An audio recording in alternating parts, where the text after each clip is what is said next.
নাগরিক সেবা বাংলাদেশ শুধুমাত্র একটি সেবা প্রদানের প্ল্যাটফর্ম নয়, এটি সরকার ও জনগণের মধ্যে সেতুবন্ধন গড়ে তোলার একটি আন্দোলন, যার ভিত্তি প্রযুক্তি এবং চালিকা শক্তি স্থানীয় উদ্যোক্তাবৃন্দ।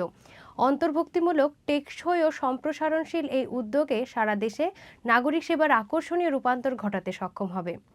খুলনায় নাগরিক সেবা বাংলাদেশ বিষয়ক ওরিয়েন্টেশন ও উদ্যোক্তাদের জন্য দক্ষতা বৃদ্ধিমূলক প্রশিক্ষণে দেয়া হলো এমনই বার্তা। খুলনা শিল্পকলা একাডেমি থেকে বিস্তারিত জানাচ্ছেন আমাদের সহকর্মী ফারহানা পিয়া। ভোরের আলো তখনও ফোটেনি। কনকনে শীত আর হিমেল হাওয়াকে উপেক্ষা করে দূর দূরান্ত থেকে উদ্যোক্তারা হাজির খুলনা শিল্পকলা একাডেমিতে।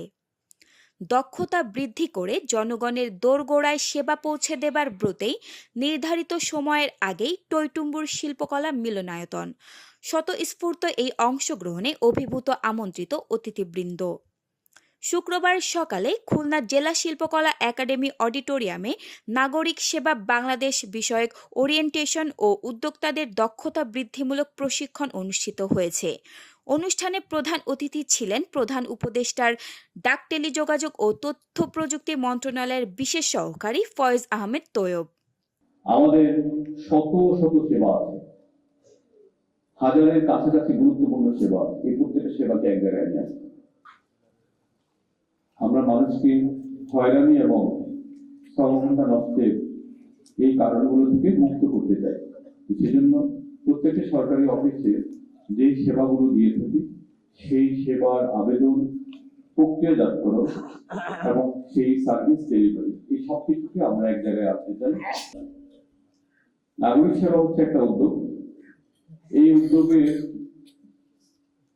মাধ্যমে আমরা আমাদের ডিজিটাল রূপান্তরের যে জার্নি, এই জার্নিটাকে কমপ্লিট করব। আমাদের নাগরিকদেরকে একটা নিরাপদ ইন্টারনেট এবং নিরাপদ সাইবার স্পেসে কিভাবে নিরাপদ নাগরিক সেবা উপহার দেওয়া যায়, সেই জন্য যে আইনি ভিত্তিগুলো দরকার, সেই আইনি ভিত্তিগুলো আমরা সম্পাদন করেছি এই অল্প সময়ে। বিশেষ অতিথি ছিলেন এসপায়ার টু ইনোভেট A2I এর প্রকল্প পরিচালক মোহাম্মদ আব্দুর রফিক। জনগণকে যুক্ত হবে না, জনগণ এক জায়গায় আসবে। সিটি কর্তৃ ইউনিয়ন আমাদের নাগরিক সেবা কেন্দ্র যদি সিভিল সার্ভিস সেন্টার চলে আসবে। এরপরে হলো আমাদের এই নাগরিক সেবা কেন্দ্র কি এক জায়গায় হবে? আগেকার ধারণা কি? আগেকার ধারণা ছিল হলো যে শুধু ইউনিয়ন পরিষদ হবে। এখন কিন্তু এটি না, ইউনিয়ন পরিষদ হতে পারে, যে কোনো ব্লক সেন্টার হতে পারে, যে কোনো জায়গায় হতে পারে। আগে ছিল একটি অফিস, এখন এটা ভার্চুয়াল একটা প্ল্যাটফর্ম। ভার্চুয়াল প্ল্যাটফর্মে থেকে এটা আপনি কাজ করবেন, এটা আপনাকে একটা পরিচিতি দেবে।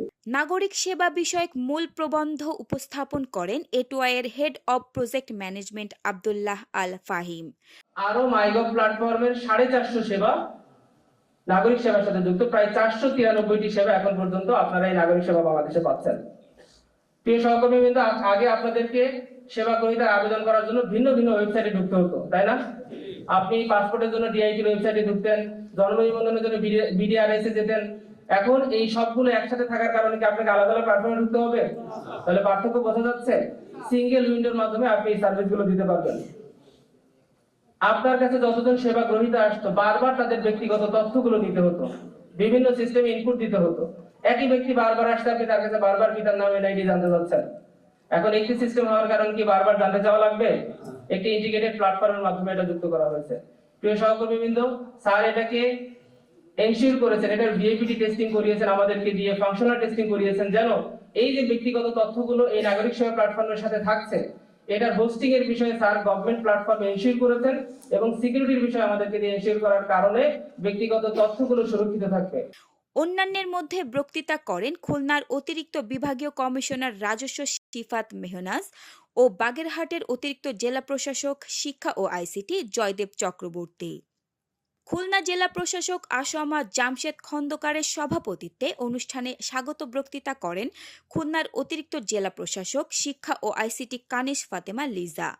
এ সময় তথ্য ও যোগাযোগ প্রযুক্তি বিভাগের chief technology adviser Mohammad Masudur Rahman, senior system analyst Mohammad Nabir Uddin, senior consultant Fazlul Zahid Pavel ও head of communication Mohammad Shafiul Azam উপস্থিত ছিলেন।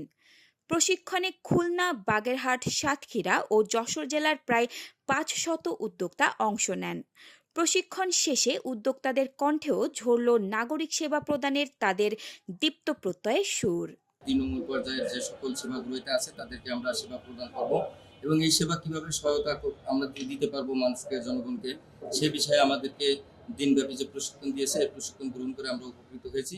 এখানে এসে অনেক কিছু শিখতে পারলাম, জানতে পারলাম আমাদের উদ্যোক্তা হিসেবে আমাদের কি করণীয় এবং নাগরিককে আমরা কি ধরনের সেবা দিতে পারি যাতে তাদের ভোগান্তি হয়, এসব অনেক কিছু জানতে পারছি। প্রত্যেকটা নাগরিক যাতে গ্রাম পর্যায়ে সেবা পায় এবং সেবাকে সহজকরণের জন্য যে প্ল্যাটফর্ম তৈরি করেছি এবং আমাদেরকে এখানে সুযোগ দিয়েছে কাজ করার জন্য, এই কাজটাকে আমরা চাই এই কর্মশালার পরে আরো যাতে ছড়িয়ে দিতে পারি সেই চেষ্টা করব। যেহেতু আমরা তৃণমূল পর্যায়ে কিভাবে জনগণের ভিতরে প্রত্যেকটা সেবা দেব সেই সম্পর্কে আমরা জানতে পেরেছি এবং আমরা প্রত্যেকটা জনগণের সাথে সুন্দরভাবে আচরণ করে তাদেরকে প্রত্যেকটা সেবা তাদের দোরগোড়ায় পৌঁছে দেব। খুলনা শিল্পকলা একাডেমি থেকে ফারহানা পিয়া, জয়দুতি।